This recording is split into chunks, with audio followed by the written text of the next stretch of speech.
Bwana, twende tukatazame taarifa mpya kutoka kunako shirikisho la mpira wa miguu hapa barani Afrika CAF, hasa mara baada ya kuweza kutoa taarifa yao mpya, hasa mara baada ya kuweza kufungia uwanja wa Benjamin William Mkapa, moja kati ya uwanja mkubwa hapa Tanzania.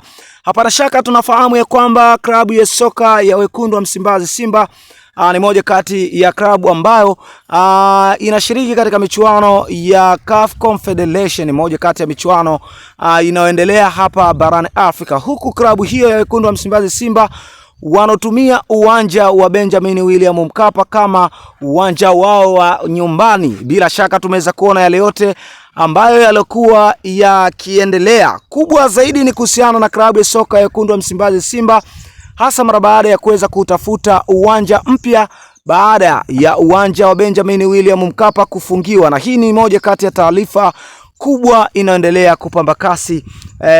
Bila shaka tunafahamu ya kwamba shirikisho la mpira wa miguu iliweza kutoa masaa machache kwa upande wa klabu ya wekundu wa Msimbazi Simba ili waweze kuwasilisha jina la uwanja wao mpya wa nyumbani ambao watakaotumia katika michuano ya kimataifa ya kombe la shirikisho, ambapo hivi karibuni inatarajiwa klabu ya wekundu wa Msimbazi Simba kushuka dimbani dhidi ya Al Masry kutokea kule Misri. Bila shaka tunafahamu ya kwamba Simba wataanzia ugenini, lakini mechi itayofuata Simba watakuwa yeye ndiyo mwenyeji wa mchezo huo. Hivyo shirikisho la mpira wa miguu hapa barani Afrika waliitaka klabu ya soka ya wekundu wa Msimbazi Simba mapema tu waweze kuwasilisha jina la uwanja watakao utumia katika michuano hiyo. Bila shaka tunafahamu ya kwamba harakati hizo zilikuwa zikiendelea chapchapu kunako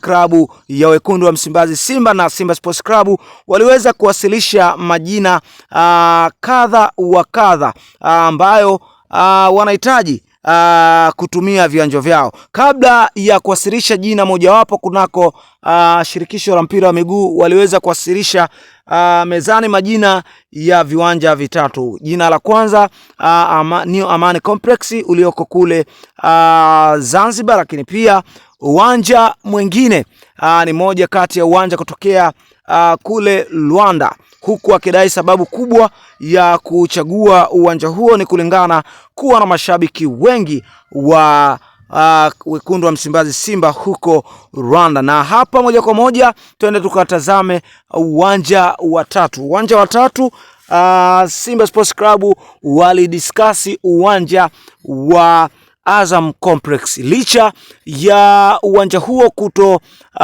pewa kipaumbele na viongozi wengi wa Simba. Simba Sports Club wanahamishia nguvu katika uwanja wa New Amani Complex pamoja na uwanja ulioko huko Kigali, Rwanda. Bila shaka hivi karibuni Simba wanatarajiwa kuwasilisha jina la uwanja wao mapema ili mchakato uendelee kwa ajili ya kujiandaa na michuano hiyo ya kombe la shirikisho. Afisa habari wa klabu ya wekundu wa Msimbazi Simba Ahmed Ali ameweza kuzungumza mengi zaidi katika maandalizi yao kuelekea katika michuano hiyo ya CAF Confederation. Bila shaka tunafahamu ya kwamba target za Simba ni kuhakikisha wanafanya vizuri katika michuano hiyo hapa barani Afrika. Lengo kubwa ni kuhakikisha wanatinga nusu finali ya CAF Confederation. Je, Simba Sports Club wataweza kufanikisha hayo yote ambayo wanaendelea kudiscuss nao na kupambana nayo kwa hivi sasa?